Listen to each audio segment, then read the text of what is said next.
본 방송에서 제공하는 투자 정보는 투자 판단에 대한 조언입니다. 방송에서 제공하는 주식의 가치, 가격 상승 및 하락에 대해서는 방송사에서 보장하지 않습니다. 실시간 정보 브리핑입니다. 생산자 물가가 농산물 가격 하락에 힘입어 7개월 만에 한풀 꺾였습니다. 한국은행이 오늘 발표한 지난달 생산자 물가 지수는 119.19로 지난달보다 0.1% 감소했습니다. 다음 소식입니다. 미국 나스닥 시장에 상장한 네이버 웹툰이 14거래일 만에 공모가를 회복하면서 국내 웹툰주도 일제히 반등하고 있습니다. 골드만삭스는 네이버 웹툰 목표 주가를 62달러까지 제시하면서 추가 상승 기대감도 커지고 있습니다. 세 번째 소식입니다. SM엔터테인먼트 인수 과정에서 불거진 시세 조종 의혹을 받는 카카오 창업자 김범수 경영쇄신위원장이 검찰 구속된 가운데 카카오뱅크와 카카오페이 등 계열사 주가가 상승세입니다. 검찰에 따르면 김 위원장은 지난해 2월 SM엔터테인먼트를 인수하는 과정에서 경쟁사인 하이브의 공개 매수를 방해하기 위해 SM엔터테인먼트 주가를 하이브 공개 매수가인 12만 원보다 높게 설정할 목적으로 시세를 조종한 혐의를 받습니다.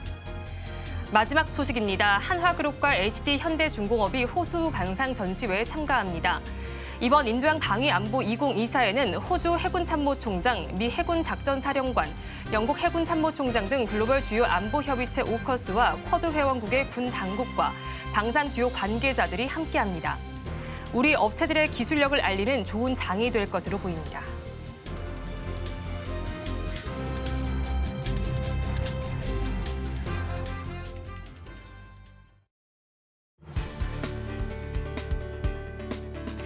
네, 오늘 장 내일 장 일부 시황으로 문 열겠습니다. 일단 간밤에 들려왔던 빅 이벤트부터 살펴보도록 하겠습니다. 억만장자들의 해리스 지지 발언이 쏟아지고 있습니다. 하루 만에 기부금이 벌써 1,125억 원이나 모였다라고 하는데요.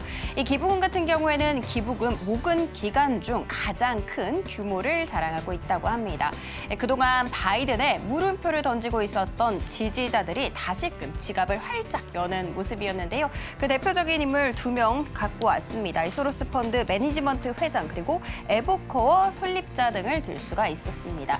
이런 상황 속에서 한 베팅 사이트에 따르면 사실 아직까지는 당선 가능성에 있어서 해리스와 트럼프 차이가 조금 납니다. 그렇지만 여론조사에 있어서 당선 가능성이 해리스는 44%, 트럼프는 47%까지 이렇게 오차범위 내로 들어오게 된 것입니다. 이런 상황 속에서 트럼프 트레이드는 완화가 됐고요. 그리고 기술주는 반등세를 보였습니다. 자, 그러면 미국장은 어떻게 흘러가는지 살펴보도록 하겠습니다. 일단 엔비디아와 테슬라가 이끌면서 3대 지수 일제히 상승 마감하는 데 성공을 할 수 있었는데요. 엔비디아 같은 경우에는 4.7% 넘게 급등세를 보여줬습니다. 미국의 중국 때리기를 피해갈 수 있는 중국용 AI 칩을 개발하고 있다라고 이야기를 꺼내놨기 때문입니다. 그리고 테슬라 역시도 5%대 강세를 보여줬습니다. 내년에 휴머노이드 로봇 옵티머스를 내부 공장에 배치를 할 것이고 그 다음에는 외부로 판매를 시작할 수 있을 것이다라는 긍정적인 이야기 꺼내놨기 때문입니다. 이 때문에 3대 지수 일제히 상승 마감했는데요. 오늘 우리 시장은 어떻게 흘러가고 있을까요? 미국장만 같았으면 좋겠는데 미국장까지는 못 따라가는 느낌입니다. 오늘 우리 시장 어떻게 흘러가고 있는지 살펴보도록 하겠습니다. 오늘 우리 시장 1% 가깝게 아주 강하게 갭상승으로 출발했습니다만 지금 현재는 조금은 상승세가 둔화되어 있는 모습인데요. 일단 코스피부터 들어가 보도록 하겠습니다. 코스피 같은 경우에는 장중 한때 2,800선 코앞까지 가기도 했습니다. 그리고 지금 현재는 0.59%대 지나가고 있습니다. 미국장 기술주의 반등으로 인해서 반도체 투톱이 처음 시작했을 때는 상승으로 출발했는데 지금 현재는 희비가 엇갈린 모습입니다. 특히 SK하이닉스 같은 경우에는 최근에 25만 닉스 가는 거 아니야 하면서 목전까지 뒀는데 지금 현재는 20만 원 선이 위태로운 안타까운 흐름 이어가고 있습니다. 반면에 현대차와 기아 같은 경우에는 나란히 3%대 중반에 강한 상승 탄력을 보여주고 있는데요. 전기차 캐즘이 이어지게 되면서 하이브리드로 빠르게 생산량을 그리고 또 생산 비중을 늘린 것이 성공 잘했다고 있다고 합니다. 이뿐만이 아니라 미국에서도 가파르게 판매가 증가하고 있다고 합니다. 그리고 또 기아 같은 경우에는 2분기 사상 처음으로 4조 원의 영업이익을 낼 수 있을 것이다라는 아주 긍정적인 전망도 전해졌습니다. 자, 그러면 이런 상황 속에서 수급은 어떻게 흘러가고 있는지 살펴보도록 하겠습니다. 외국인 같은 경우에는 5거래일 만에 반갑게 매수로 전환을 하는 모습이었고요. 기관 같은 경우에는 장 초반 매도세를 취하고 매수세를 취하고 계속해서 방향성 없이 오가다가 지금 현재는 매수로 포지션을 잡은 모양입니다. 자, 그러면 코스닥으로 이동을 해보도록 하겠습니다. 코스닥 같은 경우에는 장중 한때 하락 전환하기도 했습니다만 다시금 그래도 힘을 내주고 있습니다. 814선 지나가고 있습니다. 2차 전지 여전히 약세를 보여주고 있습니다. 그렇지만 비만 치료제가 잘 메꿔주는 모습인데요. 이 비만 치료제 싹센다의 특허가 올해 만료될 수 있을 것이다라는 이야기가 상승 모멘텀으로 작용했습니다. 이뿐만이 아니라 제약바이오 일부 종목들이 강세를 보여주고 있는데 알테오젠 같은 경우에는 최대 10%까지 급등세를 보이기도 했습니다. 그리고 또 웹툰 관련 종목들 역시도 상승세를 받아가고 있는데요. 잠시 후에 종목 흐름에서 살펴보도록 하고 자, 수급으로 이동을 해보도록 하겠습니다. 오늘 외국인과 기관이 쌍끌이 매수세에 나서주고 있습니다. 양시장에서 모두 매수세에 나서주고 있다는 것이 큰 특징입니다. 자, 그러면 오늘의 섹터를 한번 살펴보도록 하겠습니다. 오늘의 섹터는 웹툰 관련 종목들 들고 와봤습니다. 간밤에 나스닥에 상장이 되어 있는 네이버 웹툰이 무려 17% 가깝게 급등세를 보여줬습니다. 보이시는 것처럼 6월 27일, 그러니까 지난달 27일에 상장을 알린 바가 있었죠. 그리고 나서 공모가를 계속해서 밑돌면서 지지부진한 주가 흐름을 보여줬습니다. 그런데 간밤에 무려 17%까지 이렇게 급등세를 보여주면서 드디어 공모가 회복에 성공을 했습니다. 자, 그러면 어떤 이야기가 있었나 살펴봤더니 골드만삭스에서 목표가를 62달러까지 제시를 하는 모습이었습니다.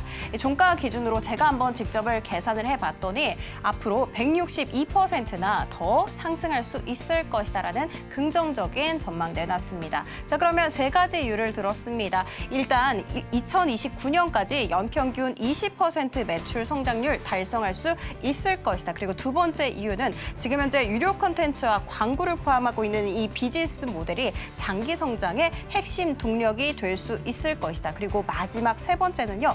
북미 시장에서 사업 확장 논의가 계속해서 지속되고 있는데 이 역시도 상승 모멘텀으로 작용할 수 있다라고 내다보고 있었습니다. 자, 그러면 오늘 국내장에서는 어떻게 움직이고 있을까요? 제가 5개를 한번 가져와 봤는데 YL 같은 경우에는 대표적으로 네이버 웹툰과 가장 직접적으로 연관이 되어 있다라고 불리는 종목이죠. 네이버 웹툰 직접 지분 투자를 하는 기업이기 때문입니다. 이뿐만이 아니라 국내 웹툰 스튜디오 중 웹툰 IP를 가장 많이 보유하고 있다는 것도 큰 특징으로 볼 수가 있습니다. 자, MBT 같은 경우에는 대표적인 네이버 웹툰 플랫폼 유료 콘텐츠와 관련이 되어 있다라고 이야기를 할 수가 있겠는데요. 유료 콘텐츠 미리 보기를 할 수도 있고요. 그리고 옛날에 지나갔던 웹툰을 또 다시 볼 때 쿠키를 굽는다라는 표현을 쓰는데 이 쿠키를 우리가 많이 구우면 구울수록 MBT의 실적이 잘 쌓인다고 합니다.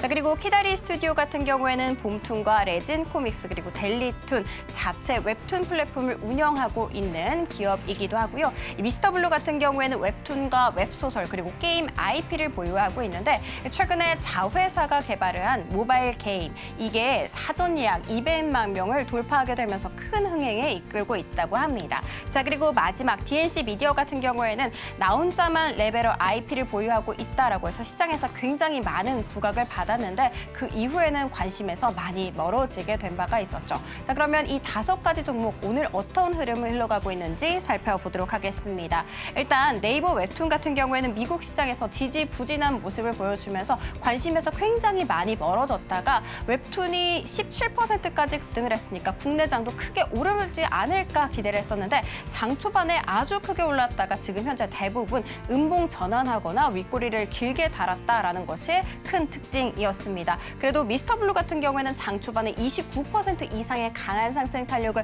보여줬지만 지금 현재 19%대 오름세 보여주고 있고요. 그리고 MBT 역시도 20%대까지 상승 탄력을 보여줬지만 지금 겨우 2% 상승에 그치고 있는 모습입니다. 자, 이렇게 시황 한번 살펴봤습니다. 남은 오후장도 저희와 함께 하시면서 현명한 투자 전략 세워가시기 바랍니다. 지금까지 시황센터 장은이었습니다.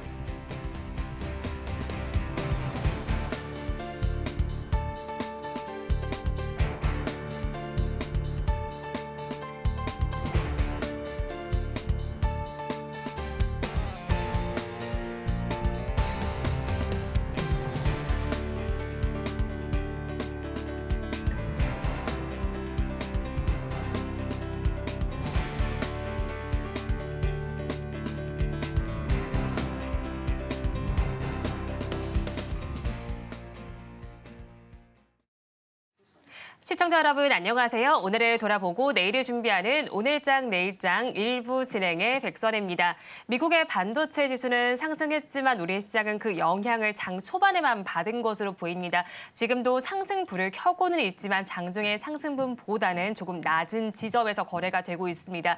그래도 수급 주체별로 봤을 때 외국인의 순매수가 수급을 좀 이끌어준다 이렇게 봐야 될 것 같고요.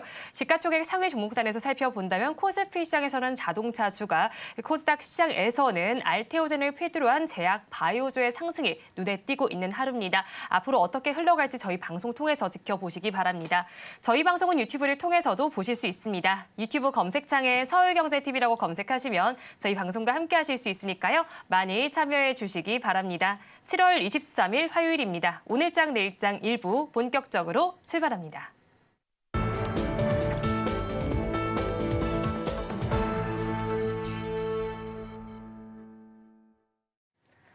오늘도 여러분께 수익이 될 만한 뉴스를 꼽아서 전해드리겠습니다. 이 스토리 정태근 이사 나와 있습니다. 어서 오세요. 네, 반갑습니다.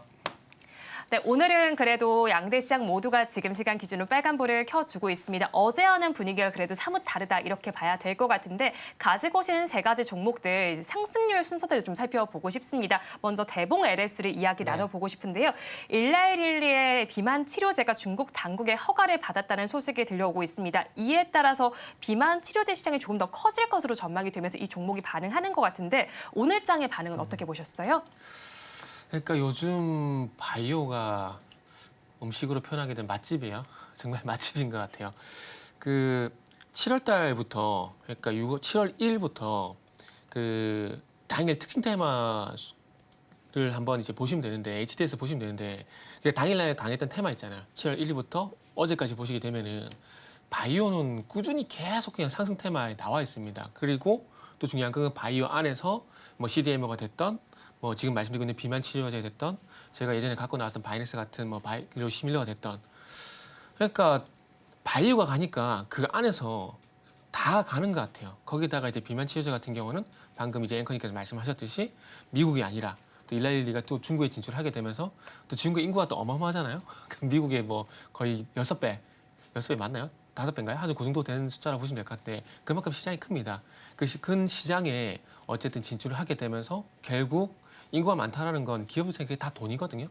그러다 보니까 아마 오늘 비만 치료제 관련된 종목들이 좀 많이 반응을 하는 것 같아요. 그런데 실질적으로 웃긴 건 그 일라일리 관련 종목이 아니라 삭센다 노보노디스 그 삭센다 관련된 종목들이 상당히 강하거든요. 대봉에너스가 지금 24% 이렇게 상하가 갈 때 말때 지금 약 올리고 있는데. 그러니까 결국 최근에 바이오 분위기가 좋고 바이오가 분위기가 좋다 보니까 그 바이오 안에서 좋은 게 뭐가 있나 찾다 보니까 결국 비만 치료제가 제가 볼 땐 픽이 된 것 같아요. 얼마 전까지만 하더라도 펩트론, 인벤티지 랩이 갔다가 오늘과 최근에는 대봉에너스, 블루엠텍, 그러니까 삭센다 관련된 종목들 쪽으로 옮겨가는 것 같아요. 그래서 대봉에너스는 일단 솔직히 뭐 지금 매수는 뭐 어렵다고 봐야 될 것 같고 그리고 이제 삭센다 관련돼 가지고 블루엠텍도 삭센다 관련주거든요. 그게 삭센다 유통을 담당을 하고 있어요. 그러다 보니까 만약에 삭센다 관련된 종목으로 접근을 하게 된다라면은 대봉LS보다는 블루엠텍이 더 낫다는 생각이 봐지고 그리고 어쨌든 7월 달 그리고 미국 대선을 보게 된다라면은 하반기에는 바이오는 무조건 좀 관심을 가져야 될 것 같아요. 그리고 바닥권에 아직 못 오른 종목도 상당히 많거든요. 뭐 좀 이따가 이제 추천주를 말씀드리겠지만은 뭐 녹십자 같은 것들도 아직 바닥에서 올라오진 않았습니다. 그리고 최근 영신약품 같은 경우도 이제 바닥에서 좀 고개 들썩거리고 있거든요. 그렇기 때문에 지금 시장 변동성이 너무나 커요. 너무나 큰데 그 속에서 좀 대안이 될 만한 섹터 같은 경우는 바이오가 충분히 대안이 되고 있기 때문에 그 속에서 하는 방법을 좀 찾아보는 것도 좋지 않을까라고 말씀드려야 될 것 같아요. 네, 비만 치료제 중에서 지금 보니까 원래는 더 부각을 받았었던 펩토론의 경우는 오늘 네네. 이제 장에서 오히려 약부하권으로 반응을 그쵸. 하고 있거든요. 왜 이렇게 좀 차별화가 나타나는 거예요? 그러니까 이게 결국 이 단어로 정의가 다 될 것 같아요. 순환매. 그러니까 바이오 섹터 내에서도 예전에 알티오진이 상당히 부각이 됐었다가 어디서 삼산당 제약이 부각이 됐었다가 지금 오늘도 비만 치료제가 부각이 되고 있잖아요. 그러니까 바이오가 괜찮으니까 바이오 섹터 내에서 돌아가게 되면서 계속 부각을 시키는 것 같아요. 예를 들게 되면은 지금 상당히 좀 안타까운 흐름이 나오고 있지만 반도체. 작년 10월 달부터 3월 달까지 한번 보세요. 반도체가 좋으니까 HBM만 가는 게 아니라 HBM, 온디바이스 AI, 온센서 AI, CXL, 뉴로믹 반도체 다 끄집어냈잖아요. 그러니까 지금 바이오도 그런 거라 보시면 될 것 같아요. 바이오가 좋다 보니까 돌아가면서 다 끄집어내고 있고 비만 치료제 내에서도 펩토론이 먼저 갔다가 조정이 나오니까 그 바톤을 이어받아가지고 뭐 지금 말씀드리고 있는 대봉 LS 이런 것들이 부각이 된다라고 보시면 될 것 같아요. 네, 부각이 되는 대봉 LS 지금 순환매 관점을 정리를 해주셨으니까 비만 치료제 관련해서 투자 의견에 참고를 해보시면 좋겠습니다. 이어서 다음 종목은 오성 첨단 소재입니다. 마리화나 관련주로 부각을 받고 있습니다. 해리스 부통령이 부각이 되면서 이쪽에서는 마리화나 합법화를 추진하기 때문에 이 종목이 부각을 받는 것으로 보입니다. 장중에는 조금 더 상승률이 컸어요. 그런데 지금 17%대 정도로 윗골이 조금 달면서 반응을 해주고 있습니다. 지금의 주가 추이는 어떻게 해석해 볼까요?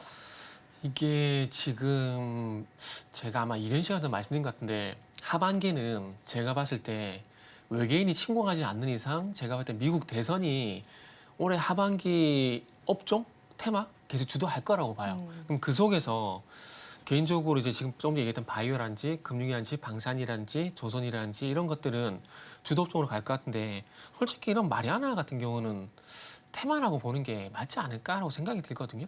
그러니까 그동안 조용했었다가 해리스가 이제 대선 후보로 부각되니까 이제야 반응이 나오고 있거든요. 근데 마리아나가 부각이 된다고 해서 그러니까 쉽게 말해서 마리아나 부각이 되는데 이걸 가지고 우리가 돈을 벌 건가? 그러니까 만약에 바이오라든지 금융이라든지 방산이라든지 이런 거 비교해 봤을 때 솔직히 그렇게 돈이 되는 사업은 그러니까 돈을 그러니까 캐시카우가 될 만한 사업은 아니라고 보거든요. 그리고 또 중요한 건 뭐냐면 민주당에서 아직까지 대선 후보가 결정이 안 됐어요.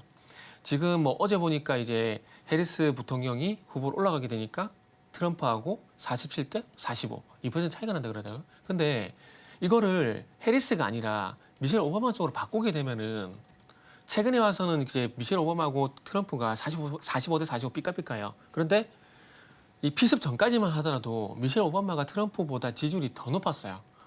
그렇기 때문에 제가 봤을 때는 민주당이 어떤 생각을 할지 해리스로 계속할지는 아직 모른다 보거든요. 그래서 그런 관점에서 보게 되면은 오성 첨단 소재 같은 이 마리아나에 관련된 종목들 같은 경우는 일단은 뭐 테마로 보는 게 저는 맞다라고 봐집니다. 자회사가 마리아나 관련된 사업을 하다 보니까 관련주에서 엮인 것 뿐이지 자회사를 통해서 과연 마리아나 의료용 뭐 대마 이런 거에서 돈을 많이 벌게 된다? 그럼 얘기가 달라지겠죠. 두산은 그렇죠. 두산 받겠처럼 돈을 벌게 된다? 그럼 얘기가 달라지겠지만 오성첨단 소재가 마리아나를 가지고 돈을 많이 벌까요?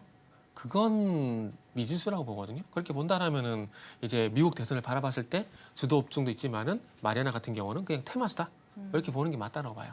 네, 미국 대선 하반기까지 바라봐야 될 것 같은데 그 안에서 마리화라 같은 경우는 테마주로 바라보자 이렇게 정리를 해주셨습니다. 이어서는 삼성전자와 관련된 이슈 체크를 해보겠습니다. 업계에 따르면요, 조만간 엔비디아의 퀄 테스트를 통과할 것으로 관측이 되고 있습니다. 이에 따라서 YC가 네. 지금 부각을 받고 있네요. 지금 오늘 또 뭐 언론지를 보니까 삼성전자가 또 부인을 했다는 기사가 나왔더라고요. 대만에 있는 이제 IT 매체 같은 경우는 HBM3 통과가 됐다고 보도가 나오고 있고, 근데 국내에서는 삼성전자는 아니라고 부인을 하고 있고, 참 알쏭달쏭해요. 정말 이게 뭐가 문제인지 하나도 모르겠는데, 그런데 IT는 우리나라보다 대만이 더 빠릅니다. 그렇기 때문에 신빙성은 있다라고 보는 게 맞아요. 그러니까 삼성전자가 아마 이런 것도 있는 것 같아요. 비밀 유지 조항이 있잖아요. 아마 이런 것들 때문에 시원하게 통과됐다라는 얘기를 못 하는 것 같아요. 왜냐면은 지금 어쨌든 대만 지역에 TSMC로 납품하고 있는 대만 부품사들 중심에서 통과됐다는 얘기가 계속 나오고 있거든요. 뭐 대만의 디지타임즈라든지 트렌드포스라든지 이쪽 통해서는 통과 얘기가 계속 나오고 있어요. 그런데 삼성전자만 현재 부인을 하고 있는 상황이거든요. 그러니까 마지막까지 삼성전자가 안심을 못 하고 있는 게 아닌가? 뭐 그런 생각이 좀 들거든요. 그래서 될 거라고 봐요. 될 거라고 보는데 저는 예전에 그래서 될 거라고 보는데 호환성 검증은 TSMC가 하고 있기 때문에 TSMC가 좀 꼬장을 부린다는 표현을 했었거든요. 그래서 HBM4가 나오게 되면 그때가 세주지 않을까라고 생각했는데 지금 어쨌든 뭐 그리고 중국 언론에서도 그런 얘기가 나오고 있거든요.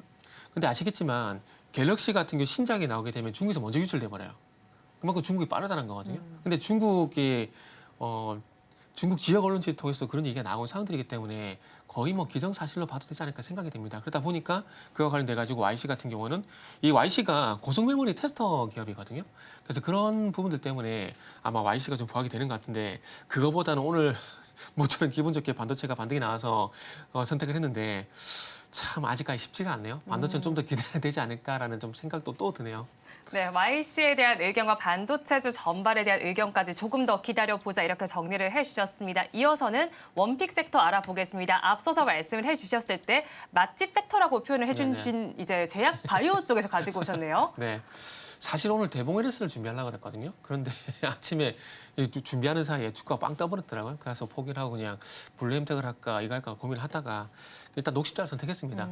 일단은 뭐 잘 가는 섹터도 바이오 섹터 내에서 잘 가는 종목들도 있지만 아직 바닥에 있는 종목들도 많거든요. 그래서 그런 종목들을 공략해보자는 관점에서 녹십자를 준비를 했습니다. 어쨌든 녹십자를 선택한 이유는 첫 번째, 바이오의 분위기가 너무 좋다. 이게 첫 번째 이유라고 보시면 될 것 같고요. 그리고 이제 녹십자 같은 경우도 이제 미국 쪽으로 이제 수출 이슈가 있습니다. 혈액제제 알리글로 요게 이제 첫 출하가 되게 되면서 이제 미국에 수출이 됐거든요. 작년 12월 달에 미국 FDA 승인을 받았고 그러면서 이제 미국으로 이제 첫 출하가 되게 되면서 미국 같은 경우는 만성 질환 의약품을 이제 주로 다루는 전문 약국이 따로 있더라고요. 그래서 여기에 입고가 됐어요. 입고가 돼가지고 이제 앞으로는 이제 처방전이 될 건데 이렇게 되게 되면서 이제 해외 매출 여기에 대한 기대감들이 있고 또 중요한 것은 또 미국 현지 법인 GC 바이오 파마 USA를 통해서 직판을 한다 그래요. 직판을 하게 되면은 이게 또 중간에 영업용연지 이런 것들이 또 세이브가 되잖아요. 그럼 이런 것들이 또 마진으로 반영이 되게 되면서 또 매출, 실적 기대감 이런 부분들이 분명히 있을 수가 있고요. 그러면서 올해 같은 경우는 하반기에 이 알리글로의 매출이 반영될 예정인데 올해 한 5천만 달러 정도 이제 목표를 하고 있다라고 합니다. 그리고 이제 2028년도까지 3천 달러 이제 목표를 하고 있는 상황들이기 때문에 지금 어쨌든 미국의 어떤 출하 소식, 미국 이슈가 있는 상황들이고 그리고 미국 이슈가 있는 상황들 속에서 앞으로 어떤 실적 성장 이런 부분이 기대가 되기 때문에 거기다가 바이오라는 큰 물줄기가 움직이는 상황들이기 때문에 아마 녹십자도 바닥을 다지고 또 반등을 하지 않을까 뭐 그런 기대감들로 일단 준비를 좀 해봤습니다. 마지막으로 이제 가격 전략을 좀 말씀을 드리게 된다라면은 이제 매수가 같은 경우는 12만 9,500원 이하로 좀 설정을 했습니다. 그리고 목표가는 일단 15만 5천 원 1차 목표가입니다. 손절가는 12만 2천 원 제시하도록 하겠습니다. 네, 녹십자까지 원픽 종목 알아봤는데 사실 요즘의 차트를 녹십자를 네. 살펴보니까 좀 우상향 기조가 좀 나타나고 있더라고요. 지금 이제 가격을 주신 걸 보면은 거의 좀 바로 공략을 해야 된다 이런 말씀이신 것 같은데 지금부터 천천히 모아간다 이렇게 생각하면 될까요? 지금 올라타는 게 좋을 것 같아요. 왜냐하면은 지금 분위기가 왔을 때 그냥 올라타는 게 좋지 않을까 생각이 들고 그리고 지금 방금 말씀드린 알리글로 같은 경우에도 7월 9일 날 요게 그러니까 요 종목이 7월 2일부터 알리글로 이슈가 좀 반영이 되게 되면서 주가 우상향을 하고 있거든요. 근데 지금 아시겠지만은 바이오는 누가 보다도 이슈는 미국에서 가져가고 있어요. 그렇기 때문에 미국이라는 이슈를 현재 잡고 있는 상황이기 때문에 지금 한번 공략을 해봐도 되지 않을까 생각이 들고 그리고 차트적으로 봤을 때도 12만 5천 원 이상에서 제가 봤을 때는 상승 눌림목 진행되고 있다 판단이 들어서 지금 구간에서는 매수를 해도 되겠다라는 판단을 했고 13만 원 돌파도 충분히 이번에는 가능하다라고 좀 판단을 해봤습니다. 네, 녹십자 이자야 13만 원 돌파까지 가능하다라고 정리를 해주셨고요. 그렇다면 저희 오늘 장은 그래도 빨간불을 켜고 있으니까 또 다른 전략이 필요하지 않을까 궁금해하실 분들이 계실 것 같습니다. 마감까지는 전략 어떻게 짜갈까요? 오늘 마감이요? 네. 조금 이번 주는 관망을 했으면 좋겠어요. 제 개인적으로는. 오늘 상당히 좀 실망스럽잖아요. 이게 그동안 매도 심리가 너무나 강하게 시장을 지배를 하고 있다 보니까 이거를 바로 뒤집는 데는 조금 시간이 걸릴 수밖에 없어요. 그러니까 매도에서 매도 힘으로 죄송합니다. 매도에서 매수 힘으로 바로 전환되기보다는 매도 힘에서 매도 힘이 좀 완화가 되게 되면서 자연스럽게 그러니까 여기 피부에 상처가 나게 되면은 자연스럽게 이게 아물거려서 딱지가 생기잖아요. 그러면서 언젠가 이게 떨어지면서 새살이 돋잖아요. 그것처럼 지금 시장은 이 매도 힘이 좀 약해지게 되면서 조금 딱지가 생길 시간이 좀 필요할 것 같아요. 그러다 보니까 조금 이제 이번 주 같은 경우는 그런 관점에서 물론 바이오 같은 종목적으로 공략해도 되지만 시장 전체적으로 어떤 분위기를 보게 된다라면은 조금 바닥에 대한 시간은 필요하지 않을까라고 말씀드릴 수 있을 것 같네요. 네, 시장이 조금 더 회복할 시간이 필요하다 이렇게 정리를 해주셨습니다. 이 스토리 정태근 이사와 함께했습니다. 고맙습니다. 네, 감사합니다.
한 달에 한 번 월간 증시 이슈를 돌아보고 천만 개인 투자자 멘토의 비법 노트를 엿보는 코너입니다. LS증권 염승환 이사 나와 있습니다. 어서 오세요. 네, 안녕하세요. 네, 이사님 일단 7월 한 달 먼저 돌아봐야겠습니다. 한 주 정도 남아 있기는 하지만 7월을 좀 돌아보면 초반에는 그래도 오름세를 보이나 싶더니 어느새부터 투심이 좀 꺾인 모습이 나타났습니다. 이유부터 하나씩 들어봐야 할 것 같은데요. 일단 이제 그 7월 그러니까 7월 같은 경우는 증시가 좀 많이 흔들렸던 이유가 이제 여러 가지 좀 불확실성이 좀 컸던 것 같아요. 물론 이제 시장이 많이 올랐어요. 미국만 해도 연중 내내 계속 신고가를 냈기 때문에 가격 부담이 큰 상황에서 트럼프 이제 전 대통령의 당선 가능성이 워낙 이제 크게 높아지다 보니까 이게 정책적으로 좀 이제 기술주라든가 우리나라 같은 경우도 미국에 수출을 많이 하다 보니까 거기에 따른 좀 피해가 예상된다라는 이제 그런 얘기들이 나오면서 어쨌든 이제 시장은 그런 걸 좀 반영하면서 많이 좀 흔들렸던 것 같고 또 거기에 트럼프의 가장 이제 피해받는 업종이 2차 전지죠. 근데 2차 전지가 사실상 지금 굉장히 좀 추세가 붕괴돼 버렸죠. 이제 계속 좀 빠지고 있는 상황인데 이게 또 코스닥의 시총이 워낙 크거든요. 그러다 보니까 코스닥은 더 지금 좀 안 좋은 상황으로 좀 전개가 되고 있는 것 같습니다. 그래서 이게 친환경주들 비중이 어쨌든 우리나라는 이제 적지 않은 편이다 보니까 트럼프 리스크를 그대로 좀 이제 반영을 하는 그런 모습이었던 것 같고 거기다가 이제 실적 발표 앞두고 좀 뭔가 실적 나올 때까지는 좀 지켜보자는 그런 좀 심리도 있었던 것 같아요. 그래서 그동안 좀 올라왔던 때에 따른 차익 매물이라든가 대선 리스크 이런 것들이 어쨌든 좀 이제 7월에 좀 겹치면서 시장이 굉장히 좀 힘들게 좀 움직이고 있다 이렇게 말씀을 드리겠습니다. 네, 트럼프 리스크와 더불어서 실적을 확인하려는 이 심리까지 더불어서 7월 어렵게 움직이고 있다 이렇게 정리를 해주셨고요. 그럼 오늘 알아볼 첫 번째 키워드 트럼프 트레이드로 연결해 보겠습니다. 증시가 트럼프 리스크로 요동치고 있습니다. 이에 따라서 저희가 또 투자 전략을 세워봐야 할 것 같아요. 이사님 어떻게 세우면 좋을까요? 일단 이제 트럼프 이제 정책에 관해서는 사실 우리나라 이제 업종을 보면 이렇게 수혜받는 업종이 그렇게 많지는 않아요. 근데 아까 말씀드린 대로 이제 전기차 쪽 2차 전지 쪽은 피해를 좀 볼 수밖에 없는 상황이고 트럼프가 이번에 그렇게 또 얘기를 했죠. 녹색 사기에 돈 쓰는 거 허용하지 않겠다. 그러니까 한마디로 친환경에 대해서는 굉장히 좀 부정적인 그런 이제 뉘앙스에 좀 얘기를 했는데 근데 그 반대편에 또 뭐냐면은 에너지 비용을 낮추겠다고 했거든요. 뭐냐면 화석연료를 좀 많이 생산을 해가지고 이제 비용을 낮추겠다. 그러니까 이 친환경 대신에 옛날 이제 그 화석연료 쪽으로 많이 돌아가는 거죠. 그러다 보니까 요즘에 제일 강한 섹터가 바로 조선주입니다. 이제 미국에서 원유나 천연가스를 많이 수출하게 되면 그 에너지를 결국에 해외에 수출하거든요. 그러면 결국 배로 수출할 수밖에 없기 때문에 이런 정책에 있어서 결국 그 트럼프의 정책에 따라서 뭐 한쪽인 전기차, 2차 전지 또 이 신재생 에너지는 좀 힘들고 반면에 전통 에너지인 조선주라든가 또 에너지라든가 또 원전도 사실 수혜주죠. 원전도 이제 규제 완화하겠다고 좀 했기 때문에 그런 부분에선 좀 수혜를 받을 수 있고 또 최근에 강했던 게 굴삭기 섹터 이제 우크라이나 전쟁을 종식시키겠다고 언급을 했기 때문에 거기에 또 재건 이슈가 또 있을 수 있거든요. 그러니까 이렇게 그 호재와 악재가 좀 이렇게 나눠지면서 좀 섹터별로 좀 상당히 다른 움직임이 좀 나왔던 흐름이고 근데 다만 이제 우리가 좀 염두에 둬야 될 건 뭐냐면 상하원을 다 지금 공화당이 장악을 해야 트럼프 전 대통령의 공약대로 할 수가 있는 거지. 만약 민주당이 하원을 장악을 하게 되면 정책 추진이 쉽지가 않거든요. 그래서 어쨌든 너무 저 이제 제가 말씀드리고 싶은 거는 그냥 너무 이쪽은 호재고 이쪽은 악재니까 난 이것만 해야지 이럴 필요는 없다는 거예요. 좀 이렇게 너무 무자르듯이 하실 필요는 없다 이렇게 말씀드리고 싶고 근데 다만 이제 우리가 주의해야 될 거는 상하원까지 다 만약에 공화당이 장악을 하면 그때는 정말 이 녹색 산업은 굉장히 좀 위기에 봉착할 수도 있다 이렇게 좀 봐야 될 것 같습니다. 네, 일단 말씀해 주신 것처럼 트럼프 전 대통령의 당선 가능성이 높아지게 되면서 트럼프의 수혜주다, 비수혜주다 이렇게 섹터가 나뉘기도 했는데 사실 지수 전반으로 보면 이게 약간 하방 압력을 작용시켰던 것 같단 말이죠. 네. 이유가 뭔가요? 일단 근데 이제 정책 중에서 제일 좀 셌던 게 이거죠. 이제 녹색 쪽하고 그 친환경 규제랑 더불어서 중국의 관세 60% 부과하겠다. 또 우리나라 포함한 모든 수입 제품에 10% 관세 부과한다 그랬거든요. 이렇게 되면은 미국의 물가도 올라가고 금리가 오를 수밖에 없고요. 또 거기다 우리는 지금 현대차가 미국에 수출 너무 잘하고 있잖아요. 우리나라 화장품 회사들도 지금 미국 수출. 지금 2018년과 다르게 한국은 중국보다 미국 수출 비중이 더 높아졌는데 이 상황에서 미국이 이런 이제 관세 정책이라든가 규제책을 내놓게 된다면 우리나라 이제 미국 수출이 좀 줄어들 가능성도 있거든요. 이제 그런 것들이 증시의 좀 하락 요인으로 저는 좀 작용을 하지 않았나. 그러니까 이제 2018년도의 관세 정책의 이제 2탄이죠. 좀 더 센 건데 이게 만약에 시행됐을 때 우리나라한테 이게 과연 도움이 좀 될까? 어떻게 보면 좀 피해를 받을 수밖에 없는 그런 정책이다 보니까 그걸 좀 우려하는 것 같고 또 아까 제가 2차 전지 말씀드렸지만 반도체도 조금 이제 부담이 되는 게 2차 전지랑 지금 반도체 기업들이 미국에 지금 투자를 많이 났는데 그 사실 반대급부로 보조금을 지금 받고 있잖아요. 근데 이 보조금을 일단은 그 약간 이제 뭐 폐지를 한다거나 줄이겠다라는 식으로 좀 발언이 나오고 있거든요. 그러면 우리나라는 기껏해서 지금 미국에 투자해놨는데 돈을 못 받으면 사실상 굉장히 좀 난감해질 수밖에 없거든요. 그래서 이런 것들이 좀 정책적으로 불확실하다 보니까 일단은 한국의 이제 주요 산업들한테는 조금 부담이 되지 않았나 이렇게 말씀을 드리겠습니다. 네, 불확실한 요소들이 우리 증시에 부담으로 작용했다 이렇게 정리를 해주셨고요. 미국에서도 트럼프 트레이드가 발생을 했고요.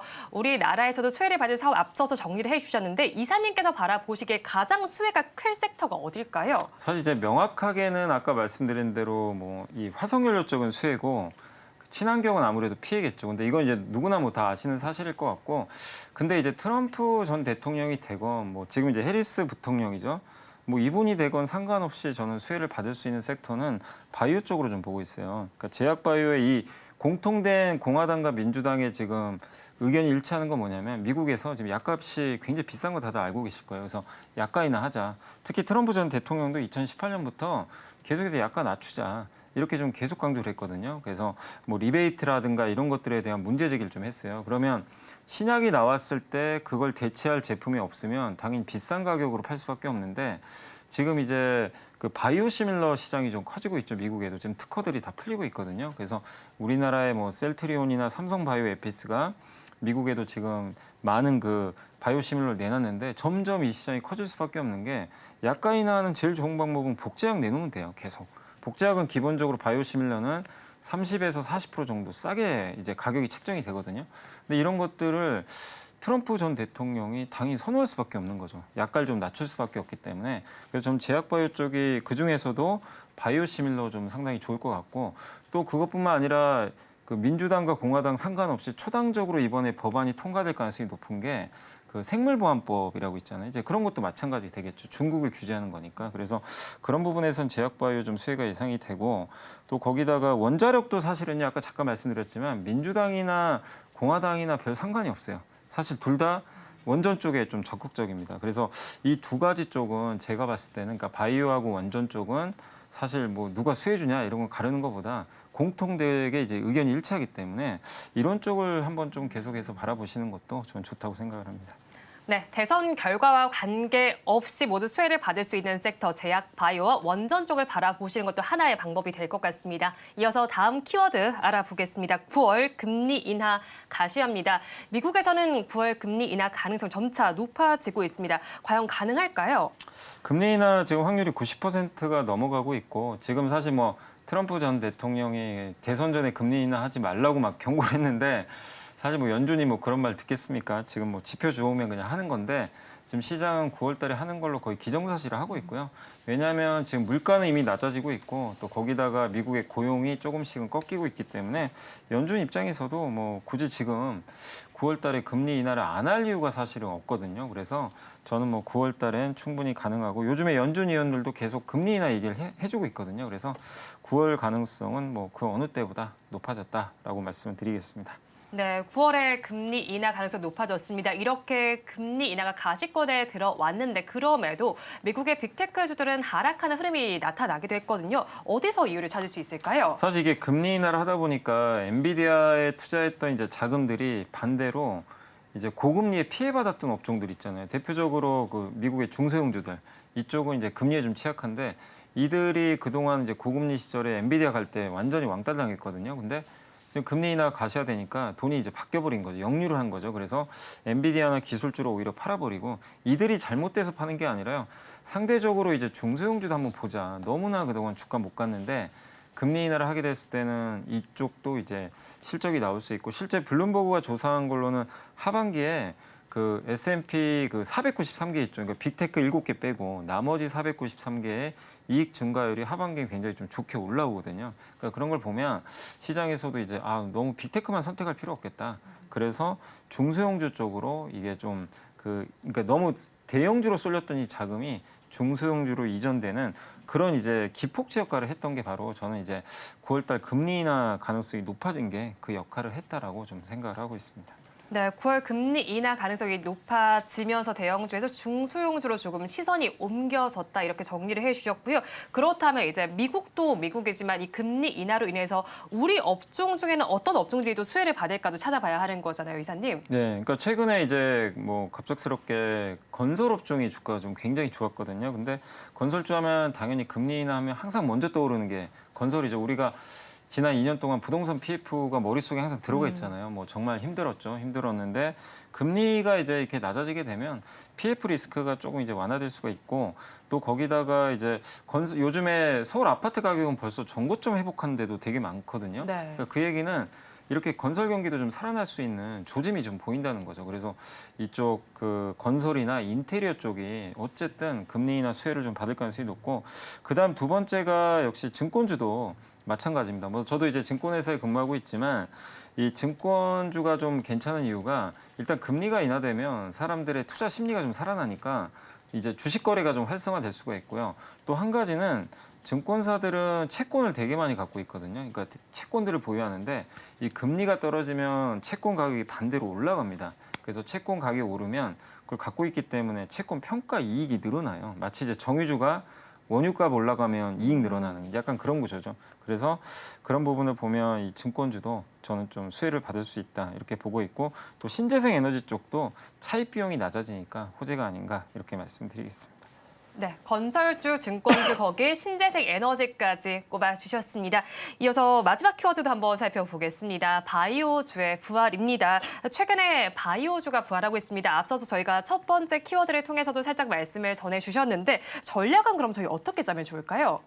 일단 이제 바이오도 사실은 이제 금리 인하 수혜 업종 중에 하나거든요. 그래서 관심을 좀 가졌으면 좋겠고 지난주였죠. 그 오름 테라퓨틱스가 이제 기술 이전을 좀 했잖아요. 그러니까 그런 걸 보면 우리나라가 지금 이제 점점 신약 쪽에서도 그 이제 주요 미국의 이 큰 제약회사에 기술 수출들을 좀 하는 게 많이 늘어나고 있어요. 그래서 이런 부분들은 상당히 이제 우리나라 이제 바이오를 봤을 때 긍정적인 부분이 아닌가 이렇게 좀 보여주고, 그리고 이제 블록버스터 신약들이 이제 특허가 좀 만료되면서 아까 말씀드린 대로 바이오시밀러 쪽이, 우리나라는 사실 바이오시밀러 세계에서 제일 잘하는 국가잖아요. 그러니까 이런 부분도 호재들이 지금 상당히 많이 남아 있다 이렇게 좀 보고 있습니다. 그리고 가장 이제 좀 기대하는 게 다음 달이죠. 유한양행이 폐암 치료제 FDA에서 승인 받는지, 그러니까 이런 기대감들도 지금 녹아 있기 때문에 저는 어쨌든 바이오주들 한번, 뭐 최근에 시장에서는 조금 이제 각광을 조금씩 받고 있죠. 받고 있는데 계속해서 우리가 지금 좀 주목을 해야 되는 거 아닌가, 일단 이렇게 생각은 하고 있습니다. 네, FDA 승인 결과 유한양행 관련해서 이제 결과가 일단 나올 예정인데 우리 증시에 어떤 영향을 미치게 될까요? 사실 이제 유한양의 이 렉나자라는 그 이제 폐암 치료제가 이제 그 사실 이제 기존에 나왔던 타그리소라는 이제 1차 치료제가 있거든요. 이제 그거보다 성능이 지금 더 좋다는 얘기가 좀 나오고 있어요. 그래서 효능이, 그래서 8월 22일까지 결과가 나오고, 만약에 거기서 이제 FDA 승인을 받게 되면 시장이 하나 열리게 되는 거죠. 근데 이 시장이 이제 존슨앤존슨이 이 기술을 권리를 갖고 있거든요. 여기서 추정하기로는 이제 매출액을 50억 달러, 그러니까 우리나라 돈으로 6조 원 이상의 연간 매출이 나올 걸로 지금 전망을 하고 있어요. 이 정도 매출이면 거의 블록버스터 신약인데, 우리나라가 그동안 FDA 승인 받은 게 몇 건 있긴 있는데 시장 규모가 이것만큼 크진 않았어요. 조금 이제 시장 규모가 좀 제한적인 부분이 있었는데, 이 폐암 치료제는 굉장히 시장이 크거든요. 근데 이런 시장에서 우리가 신약을 내놓은 거는 또 하나의 좀 어떻게 보면 이제 굉장히 큰 역사를 창조를 한 거죠. 우리나라 제약바이오에서. 그래서 유한양의 렉나자가 어쨌든 다음 달에 승인만 받는다면 어쨌든 우리나라 전체 바이오 시장의 분위기가 좀 좋을 수 있고, 또 아까 말씀드린 대로 지금 금리 인하 분위기가 지금 상당히 이어지고 있고, 하반기에 이제 고민은 그거예요. 시장은 잘 모르겠고 투자분들의 생각이 그거거든요. 과연 좀 똘똘한 업종이 뭐가 있을까? 이걸 찾는데 바이오도 그 후보 중에 하나거든요, 사실. 근데 이게 유한양이 승인을 받게 되면 좀 기폭제 효과를 더 저는 할 수도 있다. 그래서 저는 상당히 올해 하반기 그 우리나라 시장도 그렇고 전체 바이오 섹터에 큰 좀 줄기가 될 수 있는 그 유한양의 FDA 승인, 요거를 좀 계속 주목을 해야 되지 않나 이렇게 생각을 하고 있습니다. 네, 유한양행 FDA 승인 이벤트도 있겠지만 하반기에 추가적으로 바이오저 관련해서 기대할 만한 이벤트 또 어떤 게 있을까요? 일단 이제 아까 잠깐 설명드렸지만 이제 중국을 규제하는 그 생물보안법, 요게 좀 큰 것 같아요. 그러니까 미국의 공화당, 지금 민주당에서 초당적으로 법안을 만들어냈고 아직 통과는 안 됐는데, 아마 그 미국의 그 상원 의장인가요? 이제 그분이 이제 통과시키겠다라고 좀 언급을 했기 때문에 올해 연내 통과가 될 것 같고, 그렇게 되면 중국과 이제 미국 기업 중에서 중국의 위탁 생산을 이제 맡기지 말라는 거죠. 그러면 우리나라의 뭐 삼성바이오로직스나 ST판 같이 중국과 좀 경쟁하는 이 CMO 업체들이 좀 수혜를 받을 가능성이 있기 때문에 생물보안법 통과 여부 좀 주시하시면 좋겠고, 그다음 9월 23일 날은 이제 알테오젠입니다. 이 머크의 키트루다의 SC 제형이라고 많이 들어보셨을 거예요. 이 정맥 주사가 아니라 피하 주사를 맞는 방식이죠. 요게 임상 3상 결과가 그날 나온다고 합니다. 이제 종료가 되니까 그 후로 이제 결과들이 나오겠죠. 그래서 그 9월 달에 요 이슈도 좀 지켜보시면 좋겠고, 동아ST 같은 경우는 스텔라라, 이것도 굉장히 큰 블록버스터 신약인데 이게 바이오시밀러가 FDA 승인 여부가 올해 연말경에 또 나온다고 하더라고요. 그러니까 이런 것도 좀 지켜보시고, 그다음 많은 또 개인 투자분들이 투자하셨던 기업 중에 하나가 HLB. 좀 안타깝게도 FDA 승인 이제 1차 문턱이 좀 떨어졌는데 이게 실패가 아니라 이제 10월에 재신청한다고 언급을 해놨거든요. 그래서 10월에 재신청을 하게 되면 또 결과들이 몇 달 후에 또 나오겠죠. 그래서 10월에 실제로 재신청을 하는지 이런 이벤트들 좀 잘 살펴보시면 좀 좋을 것 같고, 마지막으로 HK 이노인이라고요. 그 역류성 식도염 치료제 이거 임상을 하고 있는데 북미에서 임상 3상 결과가 하반기에 나오니까 이런 것까지 한번 염두에 두시면 좋겠습니다. 네, 종목별로 이슈들도 하나씩 좀 짚어주셨고요. 그렇다면 바이오주에 대한 투자 전략 간략하게 정리해 주신다면 어떨까요? 일단 이제 아까 말씀드린 대로 미국의 정책 수혜는 그 CDMO, CMO 같은 위탁 생산하고 바이오시밀러가 좀 받을 것 같아서 계속 좀 주목하시면 좋겠고, 대형 제약사는 사실 신약이 아니더라도 실적도 좀 괜찮을 것 같아요. 그래서 대형 제약사는 어쨌든 기본적인 어떤 이제 펀더멘털이 우수하니까, 거기다가 아까 유한양처럼 이제 신약까지 더해지면 더 좋은 모멘텀이 나오겠죠. 그래서 저는 CDMO, CMO, 바이오시밀러, 대형 제약사 이렇게 좀 위주로 하셔가지고 제약바이오 쪽에 지금 요새 조금 오르고 있거든요. 그래서 좀 흔들릴 때 한번 해보시고 그다음에 바이오 ETF도 있잖아요. 근데 제가 주가를 보니까 너무 많이 빠져 있더라고요. 바이오 ETF가 안 좋아가지고. 근데 뭐 종목 선정이 어려우시면 저는 바이오 ETF도 괜찮지 않나 이렇게 생각을 합니다. 네, 이렇게 세 가지 키워드까지 알아봤고요. 8월에 투자 전략은 저희 어떻게 짜면 좋을까요, 이사님? 일단 글로벌 증시는 저는 조정 장세에 진입을 했다고 보고 있어요. 그래서 일단 이제 7월부터 시작이 됐는데 8월은 또 휴가철이기 때문에 미국도 그래서 8월까지는 좀 지지부진한 그런 장세라고 보시면 되겠고 약세장은 아닙니다. 약세장보다는 그냥 단기적으로 좀 쉬어가는 한두 달 정도의 기간 조정 장이라고 좀 보시면 좋겠고 이런 장에서 결국 지수 너무 연연하지 마시고 어떤 업종을 살까 그래서 구조적으로 성장할 수 있는 그런 업종들 좀 비중 늘려가시면 좋겠고 조정이 나온다면 역시 저는 뭐 조선업종 계속해서 지금 모멘텀이 내년까지는 이어질 것 같고요. 반도체도 요새 좀 흔들리지만 오히려 이제 최근에 주가 좀 조정이 나왔기 때문에 또 저가에 이렇게 한번 진입할 수 있는 좋은 자리까지 온 것 같고요. 거기다가 화장품도 뭐 누구도 지금 의심은 안 하고 있는데 가격이 좀 많이 올랐어요. 그렇지만 이제 좀 조정이 나온다면 한번 보시고 그다음에 어쨌든 지난 몇 년간 부진했던 이 제약바이오 섹터도 하반기에는 상당히 좀 좋은 모멘텀 나올 것 같아서 이런 업종 그 제약바이오까지 하셔가지고 8월에는 이런 좀 구조적 성장 업종 한번 흔들릴 때 좀 한번 진입해 보시면 어떨까라고 말씀을 드리겠습니다. 네, 지금까지 LS증권 염승환 이사와 함께했습니다. 고맙습니다.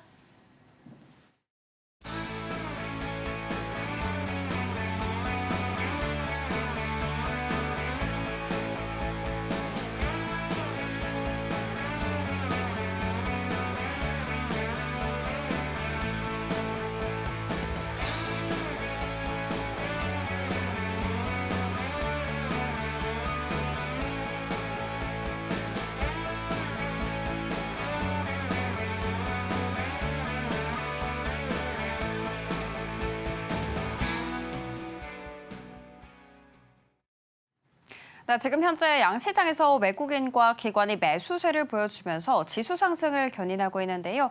이런 시각 속에서도 더 탄력적으로 부각받고 있는 종목들 궁금하다 하시는 분들은 매일 아침 서울경제TV AI 세다의 포착 종목 확인하시고 현명한 투자 전략 세워가시기 바랍니다. 자, 그러면 첫 번째 종목부터 살펴보도록 하겠습니다. 첫 번째 종목은 대창단조입니다. 실적은 75점 나왔고요. 모멘텀과 차트는 85점 그리고 나머지는 80점 기록하면서 총 종합 점수 81점으로 포지션 가능하다라는 것을 알아갈 수가 있었습니다. 이 기업은 중장기 하부 주행체 무한궤도 부분을 가공 조립하여 굴삭기 및 불도저를 포함한 중장비 생산 업체 부품을 납품하고 있습니다. 최근 건설 경기 회복 기대감이 모아지면서 대창단조의 주가 역시도 고공행진을 했는데요. 오늘은 어떤 흐름 흘러가고 있는지 살펴보도록 하겠습니다. 일단 전 거래일에 양봉 마감했습니다. 그리고 지금 현재도 계속해서 고점을 높여가면서 3%대 상승 이어가고 있습니다. 자, 그리고 다음 종목 살펴보도록 하겠습니다. 다음 종목은 HD한국조선해양입니다. 오늘 이 종목 실적은 95점 그리고 나머지 모두 다 90점 기록하면서 총 종합 점수 91점으로 포지션 가능하다라는 것을 알아갈 수가 있었습니다. 2분기 매출액과 영업이익이 컨센서스에 부합할 수 있을 것이다라는 긍정적인 전망 나왔습니다. 특히 증권가에서는 7월 후반부에 접어든 현재 이 기업은 올해 수주 목표를 이미 초과 달성했다라면서 긍정적으로 또 언급을 한 바가 있었는데요. 오늘 흐름은 어떻게 흘러가고 있는지 살펴보도록 하겠습니다. 일단 전 거래일에 7% 넘는 가까운 상승세를 보여줬고요. 오늘도 이렇게 1%대 추가 강세 이어가고 있습니다. 자, 그리고 마지막 종목으로 이동해 보도록 하겠습니다. 마지막 종목은 셀트리온입니다. 오늘 이 종목 실적은 80점 나왔고요. 그리고 모멘텀과 신호강도는 85점 그리고 나머지는 90점 기록하면서 총 종합 점수 86점으로 포지션 가능하다라는 것을 알아갈 수가 있었습니다. 이 셀트리온의 경우 하반기부터 본격적으로 수익성이 개선될 수 있을 것이다라는 기대감 모아지고 있습니다. 주력 품목으로 바이오시밀러 매출이 크게 증가할 것으로 전망이 된다면서 합병 이전에 재고 조정 등으로 인해서 감소했지만 합병 이후에는 정상화되면서 크게 회복하고 증가하는 분위기라고 합니다. 자, 그러면 오늘 흐름 어떻게 흘러가고 있는지 살펴보도록 하겠습니다. 최근 이거를 연속해서 상승세를 보여줬습니다. 좋습니다. 그렇지만 오늘은 조금 조정받아가는 모습입니다. 자, 이렇게 새날 종목들 살펴봤습니다. 마감 후에도 자세한 투자 전략 궁금하다 하시는 분들은 5시 30분에 방송되는 온트레이딩 AI를 통해서 확인하시기 바랍니다. 이어서 오늘장 내일장 일부 핵심입니다. 이번 주 증시는 역시나 관망 전략을 가져가셔야겠습니다. 시장 반전에 시간이 소요될 것으로 예상되고 있습니다. 그리고 염승환 이사의 픽 섹터들 알아보겠습니다. 조성과 반도체, 화장품, 제약, 바이오 주시해 보시기 바랍니다. 본 방송에서 제공하는 정보는 투자 판단에 대한 조언일 뿐 해당 주식의 가치와 수익률을 보장하지는 않습니다. 오늘장, 내일장 1부에서 준비한 순서는 여기까지입니다. 저희는 잠시 후 2부로 돌아오겠습니다.